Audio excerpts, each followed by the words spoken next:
muito bem-vindos e bem-vindas. Estamos iniciando o último painel da trilha IA Responsável, Confiança, Segurança e a Transformação nos Negócios nesse primeiro dia de Febrabantec 2024. Como vimos nos painéis anteriores, no cenário financeiro em rápida evolução, os bancos enfrentam a necessidade de se tornarem instituições que priorizam a IA em suas estratégias de desenvolvimento e oferta de produtos e serviços de forma mais assertiva e direcionada, conveniente e eficientes. A tecnologia auxilia cada vez mais na adaptação de serviços, interfaces e interações bancárias para atender às necessidades e preferências específicas de clientes individuais. Ao aproveitar os dados dos clientes e as análises avançadas, é possível apostar em ofertas customizadas que melhorem a satisfação e aumentem a fidelização. Entre as aplicações de IA utilizadas pelos bancos, segundo a pesquisa Febraban Tecnologia Bancária de 2024, estão biometria facial, 75%, chatbot, 71%, automação robótica de processos, 67%, IA generativa, 54%, e a inteligência cognitiva, 25%. Nesse contexto, é importante que os bancos e a indústria se atentem aos cuidados necessários para a proteção da privacidade e mitigação de riscos relacionados à utilização da IA nas suas mais diversas formas. Como o PL de regulação de IA em tramitação no Congresso afeta o segmento bancário, bastaria uma regulação específica setorial? E os reguladores estão preparados para fiscalizar o uso de IA na operação e na prestação dos serviços bancários? Para responder a essas perguntas, eu tenho o prazer de convidar ao palco Diana Tropper, Data Protection Officer DPO da Único.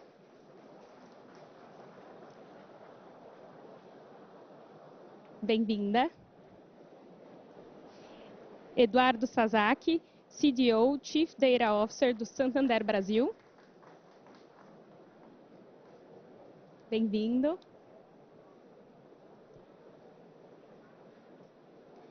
Ana Frazão, professora associada de Direito Civil, Comercial e Econômico da Universidade de Brasília, UNB, e sócia fundadora do Ana Frazão Advogados. Bem-vinda. E Tiffany Bijo, Global Head of Cross Franchise Transformation do Citi. Bem-vinda.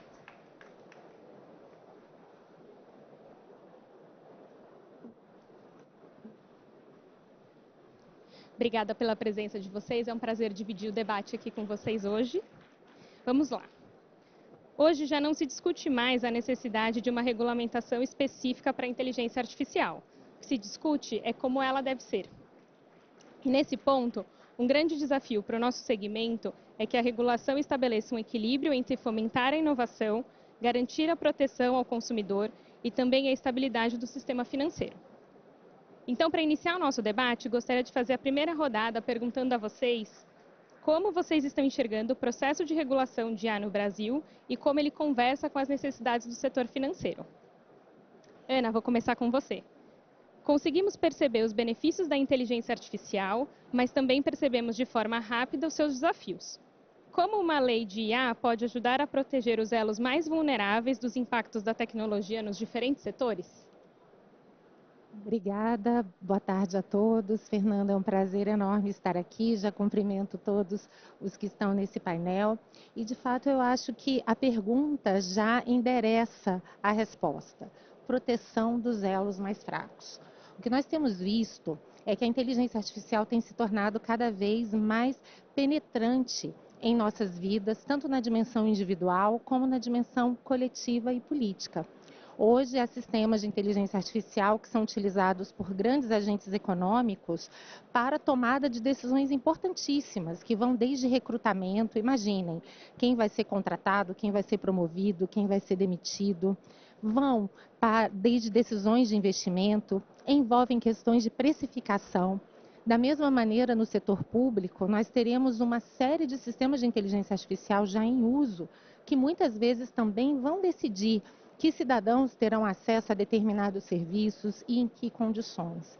Basicamente, isso nos mostra que os sistemas de inteligência artificial hoje têm sido utilizados para fazer julgamentos subjetivos e valorativos sobre as pessoas.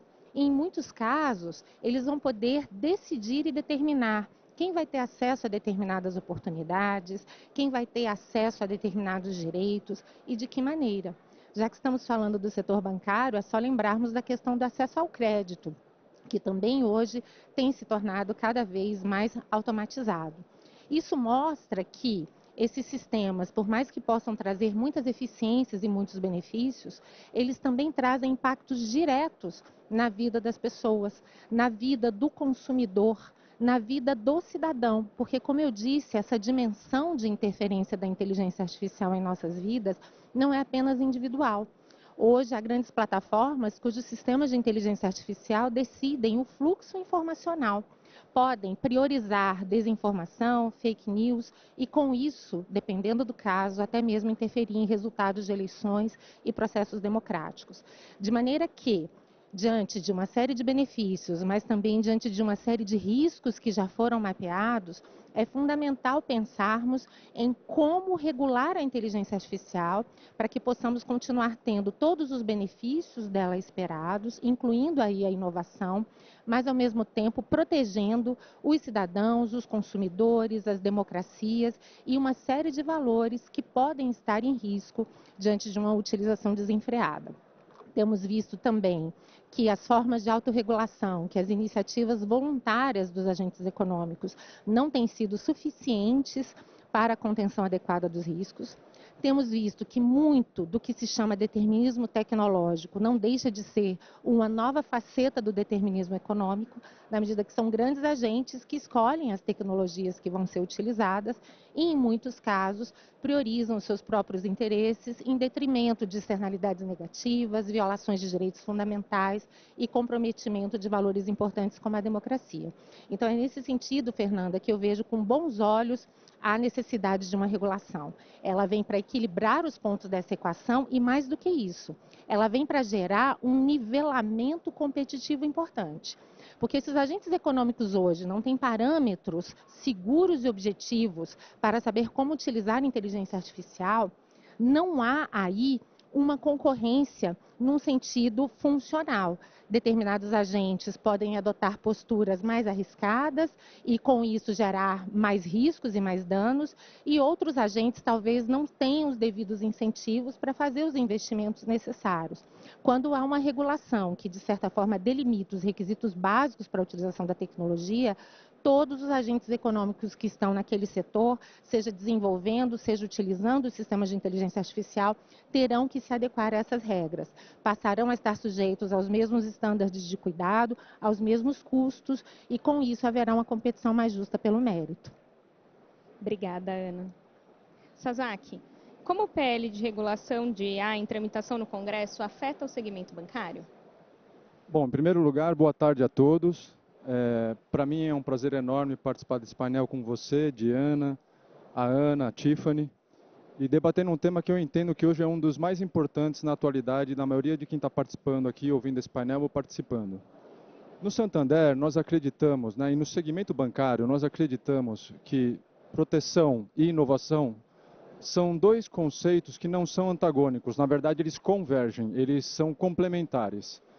E o projeto de lei que está tramitando no Congresso, ele converge para o mesmo entendimento. Então, quando a gente olha no projeto de lei, você tem princípios básicos, claros e simples, para entender tanto os direitos e os deveres do que nós chamamos de agentes de IA, que são as pessoas naturais ou jurídicas que participam de todo o processo, do desenvolvimento da solução até o uso propriamente dito, né?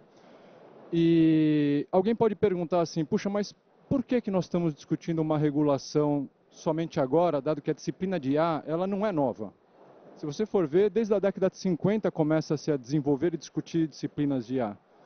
Então, ao longo desses anos, você tem ciclos, onde o tema fica mais quente, vamos dizer assim, acontece algum evento, como na época que o primeiro computador venceu uma partida de xadrez contra o campeão de xadrez na época, o Kasparov, mas depois ele cai num momento de vale. E por que agora a gente está falando de uma regulamentação? Porque é relativamente recente dois elementos importantes que aconteceram. Um, o avanço do poder computacional. E esse avanço do poder computacional basicamente está permitindo que se utilize todos os dados disponíveis para treinar os modelos. E esses dois elementos começam a gerar soluções, sistemas de IA como o ChatGPT e similares, que causam um efeito assim nunca visto antes. da noite para o dia, milhões de brasileiros começaram a experimentar uma solução de IA. Isso é novo, isso é bem recente. Então, para novos tempos, nós precisamos de uma nova regulação. Eu, particularmente, acredito que essa regulação é muito bem-vinda e que ela está, para o setor bancário, favorecendo o desenvolvimento de soluções ainda mais robustas e escaláveis para, de fato, oferecer valor e serviço para os nossos clientes. Esse é o objetivo final. Perfeito, obrigada. Tiffany, como a própria tecnologia pode ajudar a aumentar a confiança dos clientes no uso da IA? Bom, boa tarde a todos. É um grande prazer ficar aqui com todos vocês, estar aqui com vocês. Primeiro, eu gostaria de pedir desculpas para qualquer falha, erro, gramática e claro, com o meu sotaque forte também. E muito obrigada pela a pergunta, porque como profissional de tecnologia, minha experiência é muito mais sobre o uso de inteligência artificial. Então, eu acho que a gente já falou sobre ChatGPT, né? Então, foi uma explosão, como você mencionou. E eu acho que essas ferramentas, o mais contato que as pessoas têm com essas ferramentas, somente vai incrementar a confiança. Na indústria bancária, a gente já tem muitos exemplos de benefícios para os clientes. A gente tem coisas de riscos em controls, a gente tem muitos exemplos de melhores para a experiência de cliente e também em todo o processo end-to-end sobre as operações, né? Então, isso vai dar uma confiança quando os clientes têm visto os benefícios. Mesmo assim, os clientes têm que ter confiança em como a gente está utilizando essa informação. A gente tem muita informação para cada cliente, né? E se a gente está pedindo informação suficiente, se a gente está guardando essa informação em uma forma adequada e com proteções desses dados. Então, essas são coisas muito importantes para elevar a confiança para todos os clientes que a gente tem. Do ponto de vista de defesa, a gente está utilizando nos bancos IA para ajudar contra de cibersegurança, ataques de cyber, né? Então, essa é uma proteção dos dados dos clientes.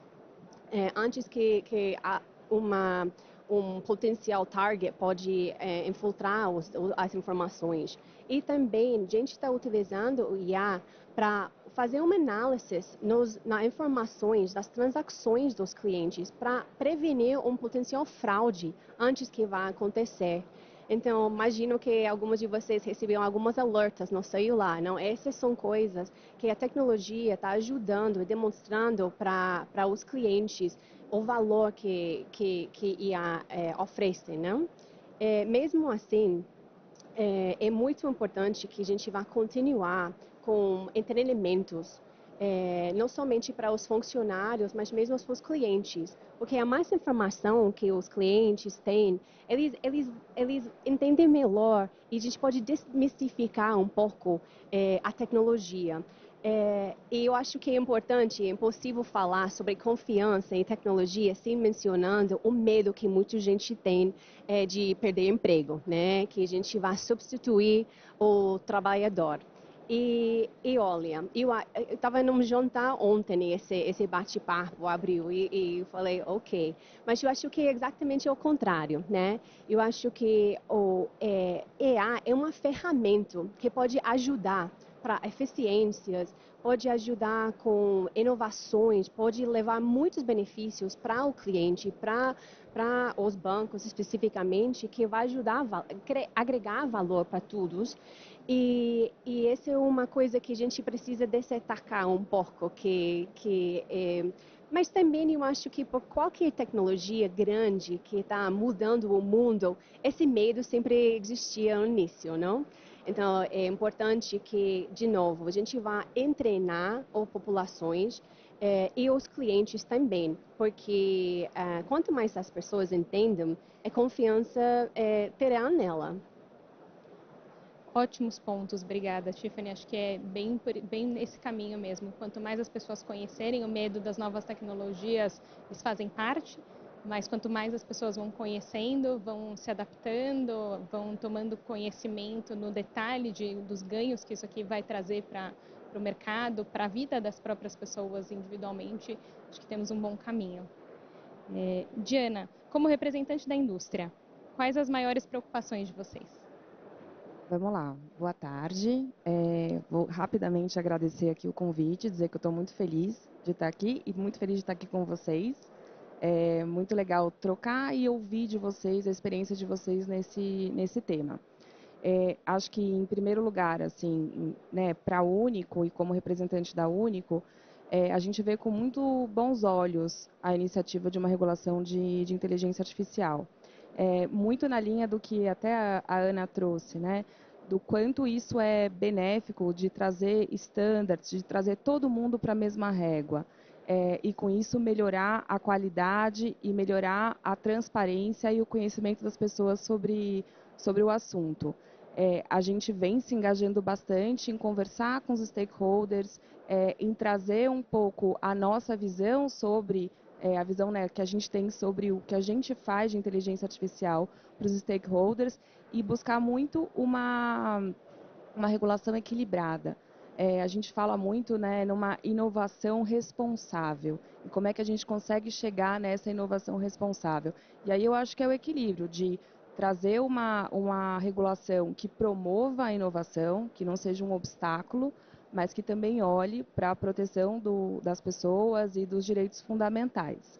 Então, é um super desafio, acho que o Sasaki trouxe aqui, inteligência artificial é uma realidade, né? A gente não está aqui discutindo, será que isso vai ser utilizado? Isso é amplamente utilizado, e o movimento também de regulação da inteligência artificial também é um movimento mundial, né? Então, quanto é benéfico o Brasil está discutindo e chegando ali junto com os outros países nessa discussão. Acho que isso vai ser muito positivo também para o desenvolvimento de inteligência artificial brasileira, né? Acho que é importante também para o nosso mercado.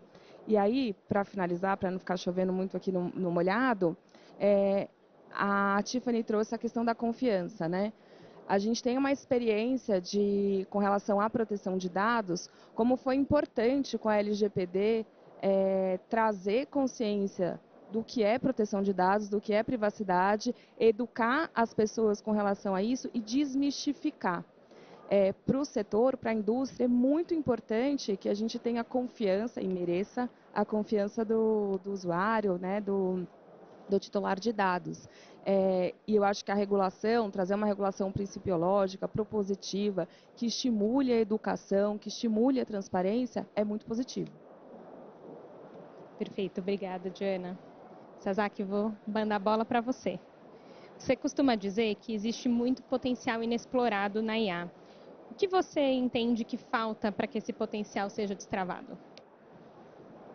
Eu acho que, na verdade, tem muito potencial para ser desbloqueado, sim. A gente nem imagina ainda onde essa história vai acabar, né? A gente consegue enxergar até um certo momento.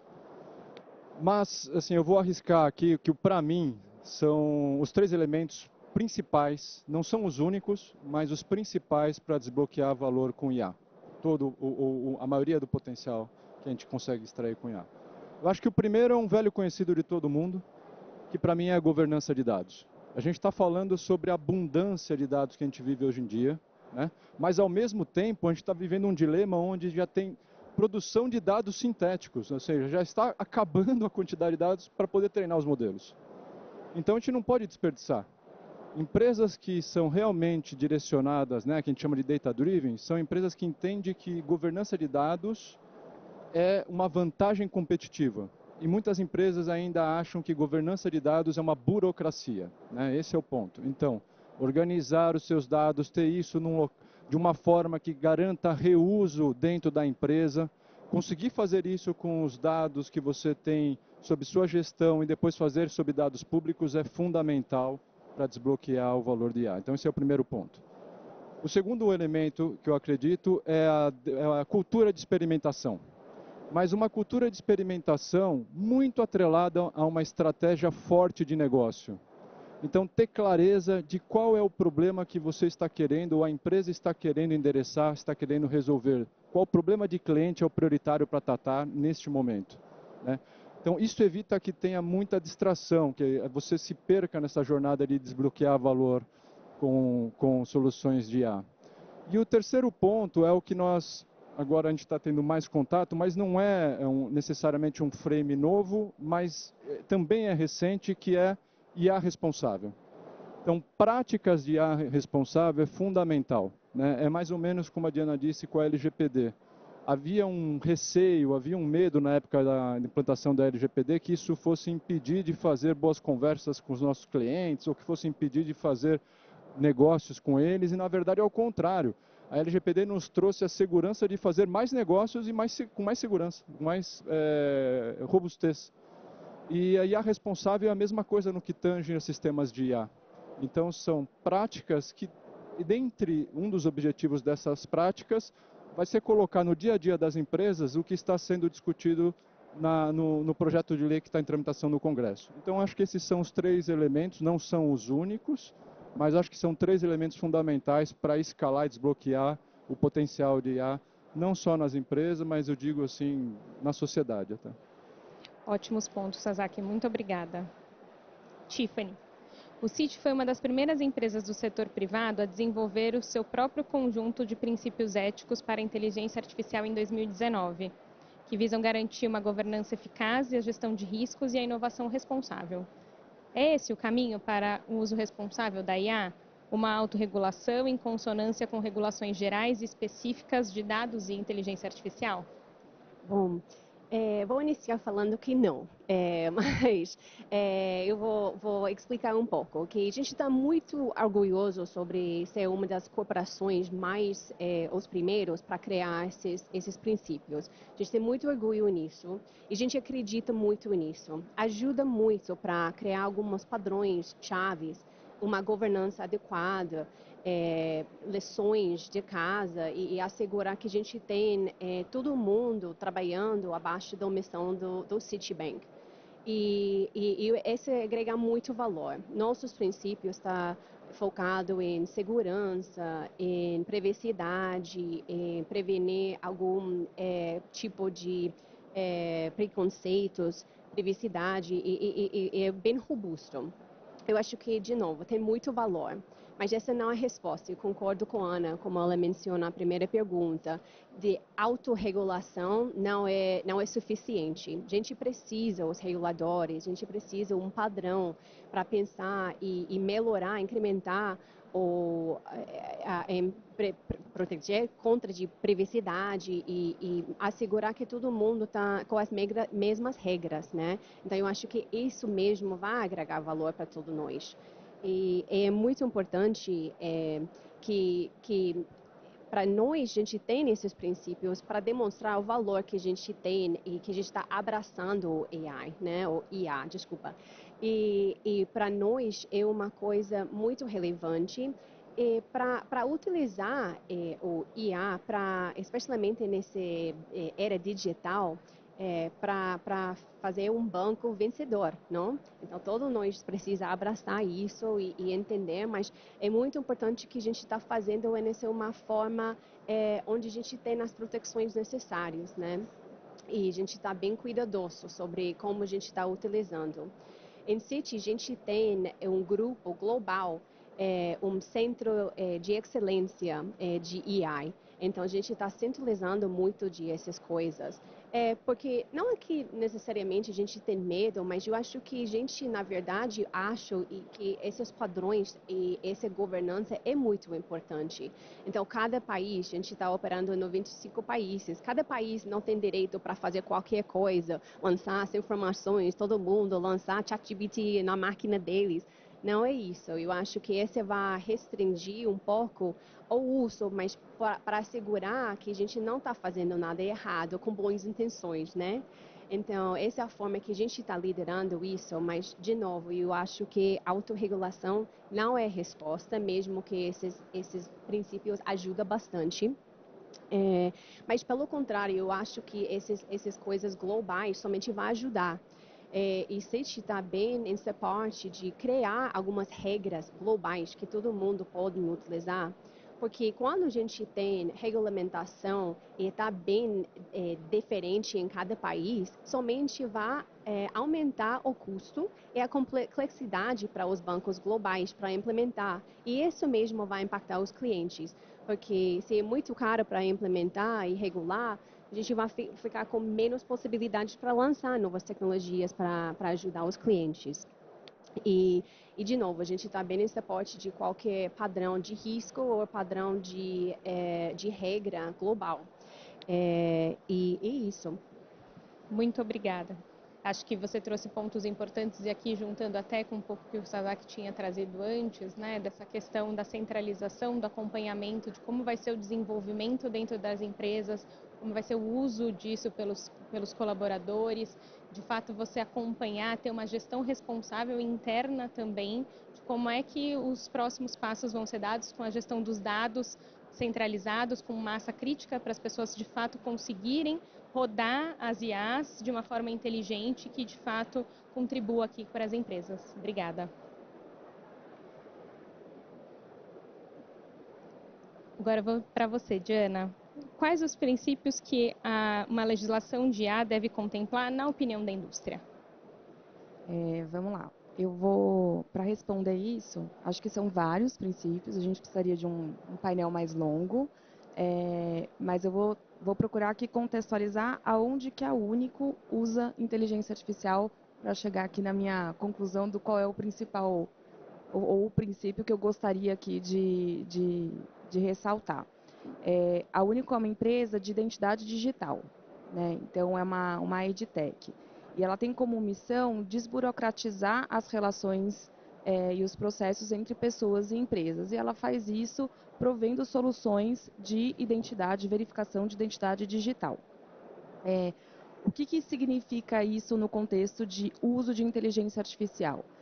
O que a gente não faz, por exemplo? A gente não usa a inteligência artificial para fazer perfilamento de pessoas e vender anúncios.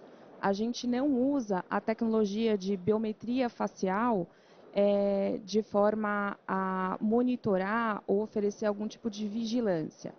O que a Único faz é usar essas tecnologias para verificar se a pessoa é quem ela diz ser, em processos específicos. Então, a gente tem, por exemplo, muitos bancos como clientes, e naquele momento a pessoa ela está ciente, né? Ela tem conhecimento do que está sendo coletado sobre ela, se é o caso da biometria ou outros dados. E esse processo ele tem como propósito identificar a pessoa.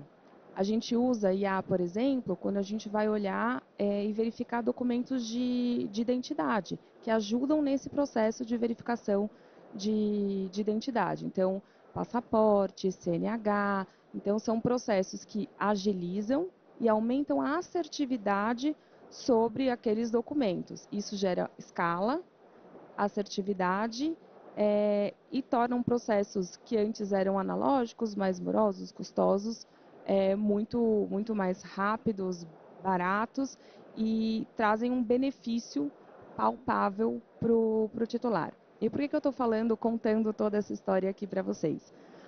Porque o que eu estou dizendo aqui, em última instância, é que o uso da inteligência artificial, nesse caso, ele tem um propósito específico. Ele segue o propósito justamente do porquê que a gente trata os dados, fazendo aqui uma relação com a minha área inicial aqui de tratamento de dados. Isso com esses propósitos legítimos, trazer para esse universo ética, preocupação com não discriminação, delimitar o uso da IA e tornar esse uso para propósitos específicos e conhecidos do usuário. Quando a gente olha para o que está acontecendo lá fora, tem vários movimentos buscando entender que princípios são esses, né? Que princípios cada legislação vai enumerar e adotar. Então, isso está sendo feito na União Europeia, com o EU Act, está sendo feito nos Estados Unidos de uma outra forma, tem com o estabelecimento, por exemplo, do Instituto de Inteligência Artificial e Segurança, que tem relação ali com o NIST, Mas o que eu acho que une todas essas iniciativas no meu entender, né, acho que a intenção e o propósito da indústria, que é trazer mecanismos e controles que assegurem que não vai existir, ou que pelo menos a gente consiga mitigar e controlar a discriminação, o uso da inteligência artificial para discriminar. E aqui discriminar no sentido jurídico da palavra, né? Não no sentido matemático, tem sempre essa confusão. Então, acho que, em linhas gerais, assim, não discriminação é um princípio bem relevante, responsabilização, né? Quando a gente está falando de todo esse processo que as empresas precisam realizar. Acho que é isso. Perfeito, acho que você trouxe pontos bem relevantes aqui, que tem que estar realmente em pauta, em discussão e serem tratados com muito cuidado, né? Ana, vou jogar a bola para você agora. Sabemos que a inteligência artificial pode ter aplicações muito diversas e com diferentes complexidades, sendo utilizada, por exemplo, para otimizar processos internos, efetuar análise de dados mais precisas, reconhecer padrões e até mesmo detectar ameaças, respondendo a ataques cibernéticos. Na sua avaliação, diferentes tipos de aplicações de sistema de IA exigem diferentes níveis de regulamentação? Sem dúvida, Fernanda. A gente tem visto que a inteligência artificial ela não pode ser tratada como um bloco monolítico. As aplicações são tão diversas e vão trazer riscos também tão diversos que a gente precisa encontrar uma justa medida. Então, alguns exemplos para ilustrar nossa conversa. Um carro autônomo utilizado no agro, obviamente que apresenta um risco muito menor do que um carro autônomo utilizado em grandes cidades. Uma coisa é um reconhecimento facial de utilização isolada para efeitos de segurança, outra coisa é um reconhecimento facial utilizado para vigilância em massa. Hoje muito se discute na utilização de inteligência artificial no Poder Judiciário. Uma coisa é utilizarmos a inteligência artificial para nos ajudar a entender a matéria do processo, outra coisa é utilizarmos a máquina para escrever decisões judiciais. Então percebam que estamos diante de uma realidade muito heterogênea. E é por isso que o PL 2338, que dentre as iniciativas que ora tramitam no Congresso Nacional me parece a mais adequada, ele adota um modelo de regulação pelo risco, que tem sido considerado o modelo regulatório mais importante e mais adequado do mundo. Se vivemos realmente numa sociedade de risco e eles são diversos, a resposta regulatória tem que ser proporcional a esses riscos. E é por isso que o modelo brasileiro tem isso presente. Regular pelo risco é entender que os riscos são diversos, é entender que uma boa regulação tem uma característica de responsividade, ou seja, a gente vai ter aqui uma espécie de parceria entre Estado e agentes privados, valorizando inclusive muito da autorregulação, como a Tiffany já disse, mas a partir de um arcabouço regulatório em que o Estado assume também uma participação importante. E, claro, regular pelo risco é também regular por evidências, porque estaremos sempre pensando nos dados científicos que vão fazer com que determinadas situações sejam mais arriscadas do que a outra. Então, de certa forma, é assim que o modelo europeu se estruturou e é assim que o PL 2338 também se estruturou. Então, só para que vocês tenham uma ideia, esse PL se baseia em uma classificação tripartite de riscos, em que nós temos os riscos chamados inaceitáveis. Esses são riscos que não podem ser assumidos e, portanto, estão vedados. E aí se encontram dentre os exemplos já na última versão, né? Porque esse PL recebeu um substitutivo do relator e depois uma nova versão após o substitutivo do relator. Então, para que vocês tenham ideia, dentre os riscos vedados estão, por exemplo, armas autônomas, estão, por exemplo, utilização de inteligência artificial para técnicas de manipulação, especialmente de pessoas vulneráveis e tantas outras questões. A partir daí, se abre uma dicotomia. Existem os altos riscos. Esses riscos exigirão, sim, um regime regulatório mais rigoroso, deveres de cuidado, de governança, de accountability superiores, mas, claro, poderão ser assumidos por aqueles que desenvolvem os sistemas, por aqueles que executam os sistemas, e aquilo que não é alto risco, então, está sujeito a um regime regulatório mais maleável e, portanto, menos rigoroso. E vejam um ponto também importante desse PL 2338. Exatamente porque se sabe que a ciência ela é muito rápida, a evolução tecnológica é muito rápida, você sabe que qualquer tentativa de mapear ou classificar riscos precisa de uma constante atualização. Então, é a ideia de que se crie um sistema de inteligência artificial composto por uma autoridade, mas também com a participação de todas as autoridades setoriais, então, no caso do sistema financeiro, com a participação do Banco Central, a fim de que esse sistema possa atualizar aquela classificação de riscos constantemente. Então, com isso, a gente consegue atender segurança jurídica, porque os agentes econômicos vão precisar saber, isso é um alto risco? Quais são os deveres que eu terei que cumprir? Ou isso não é um alto risco e, portanto, eu estarei sujeito a um regime regulatório mais flexível. E, ao mesmo tempo, o regime terá a flexibilidade necessária, porque diante de avanços da tecnologia, mudanças nos paradigmas científicos, haverá um jeito de se atualizar essa lista. Ou seja, o que é alto risco hoje, eventualmente pode não ser daqui a alguns meses e vice-versa. Então, me parece que sim, esse projeto encontra essa resposta. A gente entende que há necessidade de se regular pelo risco, enfrenta esse desafio, portanto, trabalha com diferentes gradações de risco, trabalha com classificações de riscos dentro dessas gradações, mas, ao mesmo tempo, possibilita uma atualização constante disso. E vamos lembrar aqui um último comentário já para encerrar a minha fala, que a ideia dessa regulação é de que ela possibilite um diálogo constante com a indústria, com os setores econômicos, com a academia, com a sociedade civil, porque o risco, ele tem uma dimensão que não é apenas científica, ele também tem uma dimensão que é social, que é cultural, e é por isso que todo o processo regulatório na atualidade, por risco, precisa estar aberto para a participação popular, para accountability e, de certa forma, a ideia de que a regulação possa acontecer também com base nesses pressupostos. Perfeito. Sem dúvida, a regulação precisa fazer essa ponderação na classificação dos riscos, né? Agora eu vou fazer uma pergunta para todos vocês. Considerando o interesse comum dos diversos setores do mercado, incluindo os bancos e a indústria, em promover o desenvolvimento de novas tecnologias e atraírem investimentos em inovação, que mudanças vocês acreditam que o texto em debate no Congresso ainda precisará ter? Vamos começar com você, Diana. Bom, acho que, como a Ana falou, né, esse é um texto que vem sendo modificado. Agora a gente vai entrar numa agenda de várias audiências públicas, né, que vão acontecer para discutir ali alguns temas importantes. Então, vou tentar trazer assim o que eu acho que é essencial que tenha, tá bom? Vou tentar propor isso. Eu acho que, conectando com o que a gente falou ali no começo, é essencial que esse texto traga definições claras, abrangentes, mas claras, de pontos chaves que são técnicos. Então, o que é inteligência artificial? O que é algoritmo? O que é transparência algorítmica? Porque se a gente não traz todo mundo, não tem consistência e coerência nos conceitos, né, as partes não conseguem atuar da mesma forma.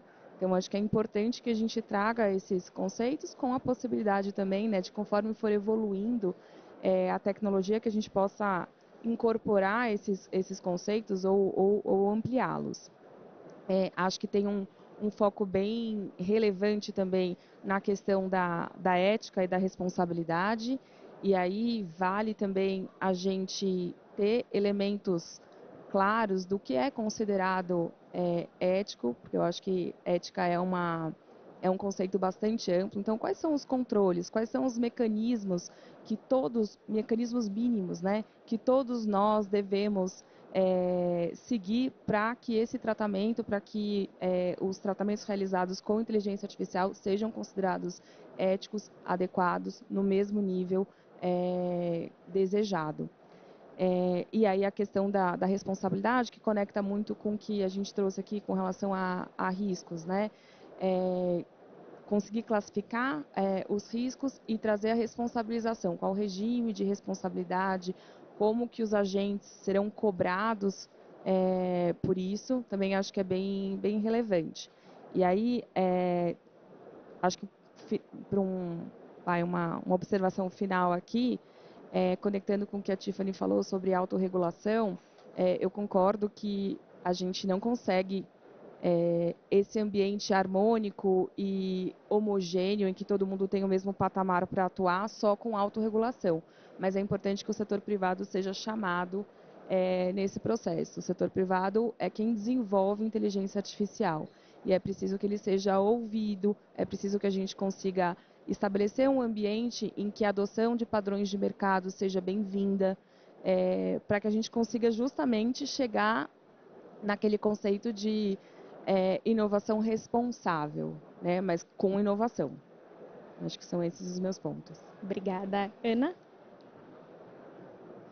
Eu acho que a Diana colocou muito bem e eu concordo com tudo que ela disse. Mas eu também preciso fazer aqui um disclaimer, né? Eu fui membro da comissão de juristas do Senado que elaborou o anteprojeto desse PL e, de fato, esse resultado decorreu de um consenso de todos os membros e todos ficaram muito convencidos de que, diante das complexidades relacionadas a essa matéria, de fato, aquele projeto representava uma tentativa muito interessante de assegurar esse equilíbrio entre inovação e proteção de direitos fundamentais.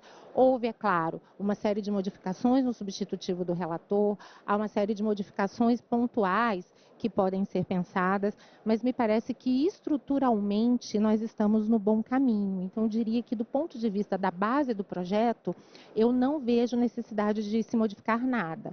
O que aí são questões pontuais, a própria discussão do crédito, é alto risco, não é alto risco, discussões sobre reconhecimento facial, vai ser um risco vedado em algumas circunstâncias, não será? Mas vejam, são discussões importantes, pontuais e que precisam ser enfrentadas. Quanto ao mais, me parece que aqui nós temos dois pontinhos sensíveis que precisam estar muito bem equacionados. A discussão de responsabilidade civil, porque houve muita modificação, né? O PL anterior vinculava o alto risco a uma responsabilidade objetiva e o baixo risco a uma responsabilidade subjetiva. Houve muito desconforto por parte da indústria, se optou agora por uma solução em que simplesmente a gente se utiliza já os referenciais usuais de responsabilidade civil, que já são tradicionalmente utilizados, partindo da premissa de que isso seria suficiente. Então, esse é um ponto. E a questão institucional, porque esse arcabouço regulatório só para em pé se a gente tiver uma autoridade competente que, de fato, funcione e funcione de maneira adequada. O CIA, que é esse sistema de inteligência artificial e que veio no substitutivo do relator, ele é muito interessante, mas ele envolve uma cooperação delicada entre autoridades de inteligência artificial, agências reguladoras, autoridades setoriais, e esse tipo de cooperação nem sempre tem sido bem sucedido na experiência brasileira. Então, me parece que aqui a gente vai precisar ter um carinho especial na formatação final desse projeto, para que, de fato, ele possa ter efetividade. Uma última observação, a Diana colocou muito bem que, se determinados conceitos não estiverem muito claros, na prática a gente tem uma regulação que não regula. E vejam das dificuldades, por exemplo, da LGPD. A LGPD fala em transparência, mas ela menciona o segredo de empresa 13 vezes. E, na prática, o segredo de empresa tem sido um obstáculo quase que intransponível para que a gente assegure transparência. Falar de transparência algorítmica não é fácil. De que estamos falando? É acesso ao código-fonte? É acesso, talvez, aos principais vetores e diretrizes da decisão? Então, sem esse tipo de esclarecimento, obrigada, de fato, a gente pode ter uma série de dificuldades que, no extremo, podem até levar à própria ineficácia da legislação. Mas acredito que estamos começando, faz parte de uma prática institucional, algumas dificuldades, talvez, no início, mas quanto mais a legislação oferecer esses parâmetros de uma forma clara e segura, dentro do que é possível, como a Diana bem colocou, porque, gente, não estamos falando aqui de questões exatas. Então, sempre os conceitos, por mais precisos, mas sempre envolverão alguma dose de interpretação. A questão é que a gente precisa, pelo menos, ter alguns núcleos básicos que possam orientar a ação de todos aqueles que estarão sujeitos à incidência da norma. Obrigada, Ana. Sasaki? Pô, Fernanda, muito difícil responder essa pergunta depois da Diana e da aula da Ana aqui. Mas vou tentar dar minha contribuição bem pequena no ponto, que é assim, quem ainda não teve a oportunidade de ler o PL, né, eu recomendo que o faça. É muito fácil, é muito simples e começar a se familiarizar com esse tema é fundamental. Só assim, como sociedade, a gente vai poder discutir e debater Não só a partir do momento que, enfim, a lei for aprovada, mas depois a evolução dela no tempo. Concordo com a Ana, eu não tenho dúvida, estruturalmente, assim, está muito organizado, muito arrumado o PL, né? A questão da responsabilidade é uma discussão sensível, sem dúvida nenhuma. Eu acho que a última versão do texto está bem madura, porque a responsabilidade ela é uma zona assim cinzenta. Se você exagerar, você está não fomentando a inovação, mas ao mesmo tempo você não pode deixar isso também solto demais, porque qualquer inovação tem responsabilidade. Então, eu acho que esse é um ponto importante. Na minha opinião, o texto está bem maduro na última versão, né, e eu espero que continue assim.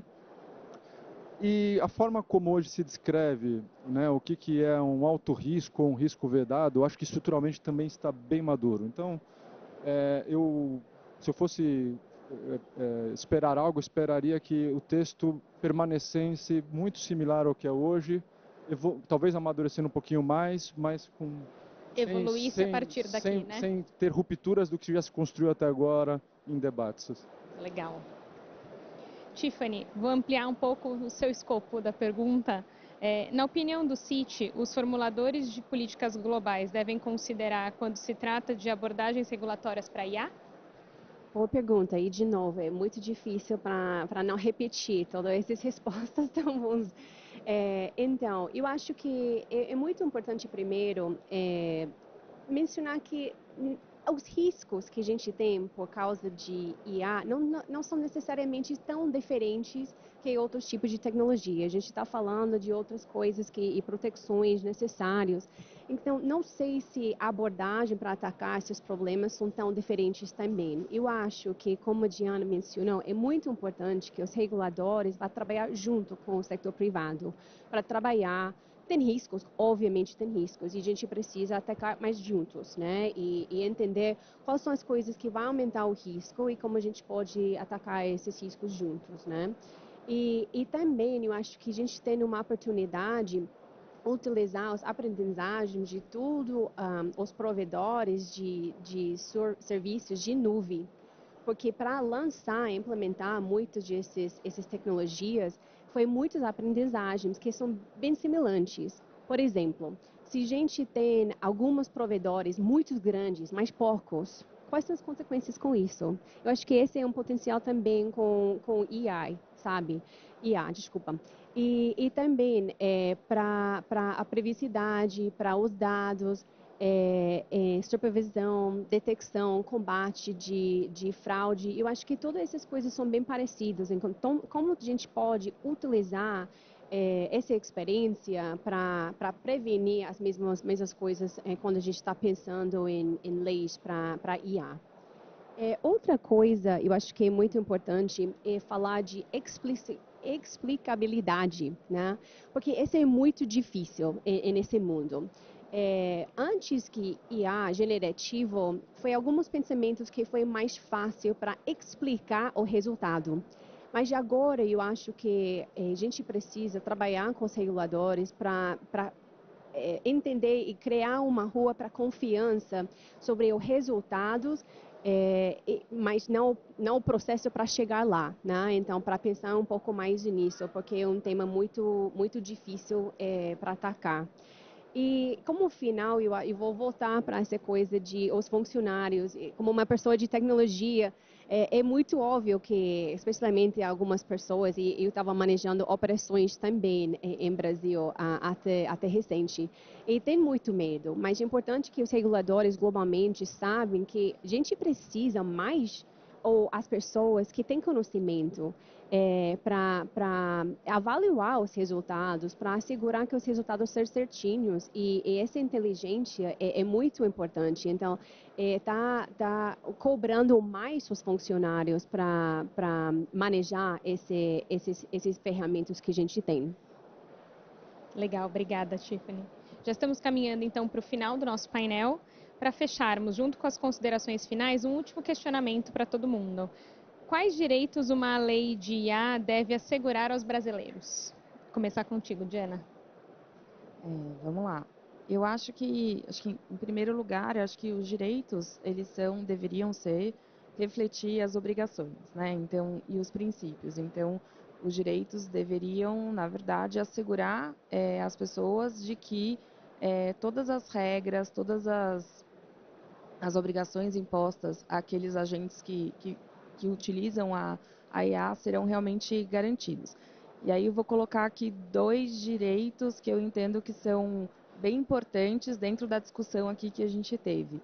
Então, acho que o primeiro direito à informação, né, e aí ele está muito conectado com a questão da transparência, e ele é relevante, acho que, muito para as pessoas afetadas, mas também para os agentes, né?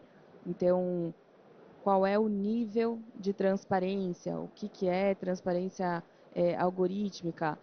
Qual é o limite aqui entre dar informação e quando é que ele prejudica ou ele esbarra em outros direitos, como confidencialidade, segredo de negócio, e outras discussões também, né? O quanto essa informação realmente ajuda que a pessoa entenda o que está acontecendo com o dado, e aí conecta com outro direito que eu acho que é bem relevante também, que é o direito de contestação, que aparece aqui, né? Então, como é que, se eu não tenho o direito, se eu não tenho assegurado o direito à transparência, não sei o que acontece, não sei para quê, como é que eu vou contestar esse tratamento? E aí, acho que tem diferenças relevantes, né, levando aqui a discussão para o caso concreto, que está no PL, de flexibilização ou de adaptação daquilo que tinha sido colocado. Então, flexibilização de prazos, como que agentes de menor porte podem suportar o direito à transparência, em que prazos, né? Questões mais práticas mesmo, acho que a Ana colocou bem, né? Estruturalmente é isso, agora a gente está indo para questões mais práticas. E com relação à contestação, né, quando a gente está falando de revisão humana da inteligência artificial, quando isso é possível, né, e como é que a gente consegue estabelecer quando não é possível, não faz, ou quando isso tem um ônus excessivo ao agente de tratamento. Eu acho que esses são dois direitos que são talvez bem centrais, com algumas polêmicas e acho que com algumas questões ainda que a gente precisa entender como é que vai acontecer. E trabalhá-los, né? Obrigada. Tiffany? Sim, eu acho que é muito importante, esse espaço está evoluindo muito rápido, né? Em um ano a gente vai voltar e provavelmente a gente vai ficar com novos temas, né? Porque é tão rápido que isso está evoluindo. Mas qualquer lei é para proteger os cidadãos, né? Eu acho que esse é o coração de tudo, esse é muito fundamental. E uma parte que a gente acha que é muito importante é a privacidade. E é interessante porque mais e mais a privacidade e AI estão interligados, mas desconectados também, porque ele está com intenções diferentes, né? Privacidade gostaria de limitar os acessos, proteger os dados e IA quer ampliar o acesso de todos. Então, mas são coisas muito importantes. Então, eu acho que o lei, e para proteger o brasileiro, a gente precisa pensar em como conectar esses dois, né? Não bloquear a inovação, eu acho que, Diana, você mencionou um pouco disso, mas também assegurar que a privacidade é número um, né? Eu acho que esse é um ponto principal. E como você também, Diana, mencionou, Europa, os Estados Unidos, cada país está manejando um pouco diferente, mas eu acho que no coração, se a gente vai focar nessa coisa de privacidade, vai ajudar bastante, porque a gente precisa entender e encontrar o meio termo para melhorar isso. Obrigada. Sasaki? Também o direito à privacidade e à proteção dos dados pessoais, eu acho que isso é uma conquista que a sociedade, não só no Brasil, mas em vários países do mundo, vem avançando bastante e faz todo sentido essa conexão, como a Tiffany comentou. Então, isso para mim é um direito inegociável. Claro que a gente vai ter que trabalhar bastante para que essas coisas converjam, né, haja convergência. E também o direito de revisão ao mesmo tempo que eu acho muito importante, revisão de uma decisão, né? Ao mesmo tempo que eu acho muito importante, dependendo até do nível de criticidade de uma solução de IA, de uma aplicação, também ainda isso é uma zona cinzenta de como será feito, né? Eu vejo que isso tem níveis de maturidade também, vai existir um nível de maturidade muito diferente entre porte de empresas, porte de players. Se você desenvolve sua própria solução, seu próprio sistema de IA, se você compra essa solução, então isso já traz um desafio adicional de como é que num processo de terceirizar ou de compra de uma solução para prestar um serviço para você, você já tenha imbuído um processo de revisão. Isso não é trivial. Então, acho que a gente vai ter que ainda discutir um pouquinho mais do como, né? Mas é um direito que eu entendo que é fundamental para a sociedade como um todo. Bacana, obrigada. Ana, por favor. Eu acho importante a gente lembrar que, quando a gente pensa nesses direitos, numa utilização ética de inteligência artificial, sob vários aspectos, a gente está querendo proteger direitos fundamentais tradicionalmente reconhecidos já há bastante tempo, apenas procurando adaptar a proteção desses direitos à realidade de uma inteligência artificial. É claro que, num contexto de um capitalismo movido a dados, de uma utilização de inteligência artificial cada vez maior, a própria privacidade hoje é muito diferente daquilo que ela era no século XIX, por exemplo. Então, a gente tem visto que, sob vários aspectos, a regulação da IA, ela tem por finalidade proteger direitos fundamentais importantíssimos, que envolvem, inclusive, até mesmo o livre-arbítrio, né? Hoje nós já falamos em neurocapitalismo, neurodireitos, sistemas de IA que podem manipular o processo decisório das pessoas. Então, vejam que, no fim das contas, o que a gente está querendo proteger é a identidade pessoal, é a autodeterminação informativa, são os dados pessoais, é a liberdade, é a cidadania, porque se eu tenho um sistema de inteligência artificial que é capaz de manipular a minha opinião política, é claro que é a própria democracia e a cidadania que estão em jogo diante desse tipo de questão. Então, sob vários aspectos, uma boa parte dessa discussão de proteção de direitos diz respeito, como eu disse, a direitos fundamentais que já existem há muito tempo e a gente só precisa adaptar. Dito isso, como muito bem foi falado aqui por todos antes, a inteligência artificial também suscita uma espécie de nova categoria de proteções suplementares. Porque, a partir do momento que seres humanos são julgados por sistemas de inteligência artificial, eles precisam saber como eles são julgados. Então, questões como transparência, como accountability, como direito de revisão, e obviamente que eu só posso contestar uma decisão se eu souber minimamente os critérios nos quais ela se baseou. Só faz sentido falar em uma revisão de uma decisão automatizada se houver um controle efetivo por parte de um ser humano, senão isso vai se tornar uma mera burocracia, mas que no fim das contas vai replicar o resultado da máquina. Então, de fato, aqui a gente precisa lembrar que estamos diante de uma situação em que talvez tenhamos que ressignificar uma série de direitos fundamentais, como o devido processo legal, como o próprio contraditório diante dessa realidade algorítmica. E, de fato, os desafios realmente são muito grandes, mas são necessários, porque a inteligência artificial, de fato, ela é capaz de produzir e trazer inúmeros benefícios, mas os riscos também não são triviais. Então, a gente vai ter que, de alguma maneira, reestruturar todo o sistema protetivo do cidadão, do consumidor, daqueles que são afetados por sistemas de inteligência artificial, para chegar a esse equilíbrio. Eu acho que, em síntese, Fernanda, seriam esses os direitos. Perfeito, Ana, obrigada. E assim a gente encerra nosso painel. Em nome da Febraban, agradeço a participação e a atenção de todos vocês. Tchau e até a próxima.